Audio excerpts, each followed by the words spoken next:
SMD 2, 3 आणि 4 टर्मिनलचं पहिले सोल्डरिंग आणि डिसोल्डरिंग स्टेशन बघूया. एसएमडी कॉम्पोनंट सोल्डरिंग करण्यासाठी आपल्याला कोणते कोणते इन्स्ट्रुमेंट लागतात आणि त्याचं डिसोल्डरिंग करण्यासाठी काय काय लागतं ते आज आपण बघणार आहोत. पहिला आहे आपला हा डिसोल्डरिंग स्टेशन. एसएमडी ही सोल्डरिंग स्टेशन आहे आणि हे डिसोल्डरिंग स्टेशन आहे. आपण जी रेग्युलर सोल्डरिंग आयर्न यूज करतो ही किती वॅटची असते? किती वॅटची असते? 24 वॅट. नक्की.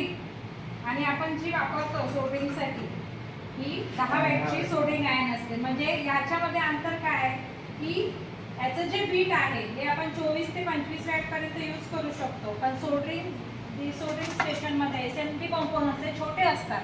ते लहान असल्यामुळे आपल्याला काय करायला पाहिजे, ते सुईसारखं त्याचं बीट असतं. ते जे बीट असतं त्या बीटने आपल्याला त्याचं सोल्डरिंग करता आलं पाहिजे. ते कॉम्पोनंट जळता कामा नाही. त्यासाठी 10 वॅट मॅक्झिमम 10 वॅटची सोल्डरिंग आयर्न आपण वापरतो.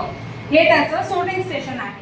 आणि हे जे आहे हे त्याचं डिसोल्डरिंग स्टेशन दिलेलं आहे. डिसोल्डरिंग स्टेशनमध्ये त्याचा फ्रंट पॅनल आपण बघायचं असणार आहे. इकडून या फ्रंट पॅनल बघताना त्याच्या समोरच्या साईडला पहिले ऑन ऑफ स्विच दिलेलं आहे. ओके.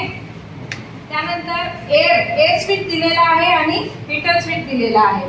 आणि ही दिलेली आहे हीटर गन. ह्या हीटर गनने काय करू शकतो, सोल्डरिंग एसएमडी कॉम्पोनंट्स आपण काय करू शकतो, डिसोल्डर करू शकतो. त्याच्यासाठी आपण एका हातात ट्विझर आणि एका हातात हीटर गन पकडून त्याला हीट देऊ शकतो. एअर पाहिजे असेल तर आपण इथून एअर देऊ शकतो.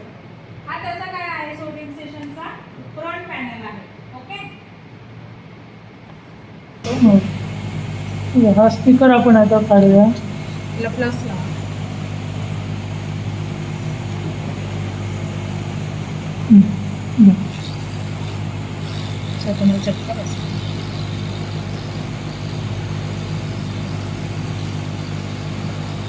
मीडियम जरा जास्त वाढेल. नाही ना, खूप हीट आहे.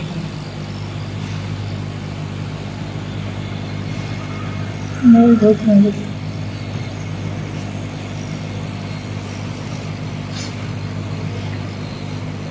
कमी करेल. हीट कमी करतो. हा स्पीकर आपण रिमूव्ह केला इकडनं.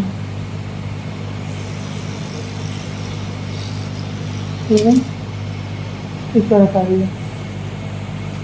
अशा प्रकारे आपण काढू शकतो. डिसोल्डरिंगचं प्रॅक्टिकल केलं आहे आपण. स्टॉप. आलं लक्षात?